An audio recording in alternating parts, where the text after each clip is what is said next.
విశ్రాంతి అంటే బలము. అది ఆషేరు బ్రతికిన దినములంతా అతనికి కలిగిందంట. నీవు బ్రతుకు దినములలో నీకు విశ్రాంతి కలుగును. శ్రమలలో కృంగిపోకుండా ఊరుకుండి దేవునిని నమ్ముకున్న వారికి బలము కలుగుతుంది. చాలా చులకనగా చూడబడిన లేయా తన శ్రమలలో ఊరుకుండి దేవునిని నమ్ముకునట వలన తనకు బలము ఎలా కలిగిందంటే, తన దాసి ద్వారా పుట్టిన ఆషేరు సంతోషం సౌభాగ్యాన్ని లేయకు తేవడంతో బలం కలిగింది. మరియు తన సహోదరుల కంటే ఎక్కువగా ఆషేరు ఆస్వాదించబడినవాడు.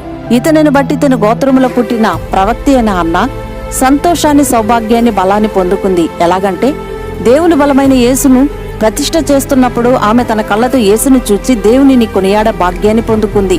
కాబట్టి ఇంత గొప్ప ప్రణాళికల ఆషేరు ఉన్నందువలననే అతను బ్రతికిన దినములంతా అతనికి బలము కలిగింది.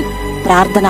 తండ్రి, ఆషేరు వలె మేమును బ్రతుకు దినములంతా నీవిచ్చే బలముతో జీవిస్తూ ఇతరులకు సంతోషాన్ని సౌభాగ్యాన్ని ఇవ్వగల జీవితాన్ని మాకు దయచేయమని యేసుక్రీస్తు నామములో వేడుతున్నాం తండ్రి. ఆమేన్.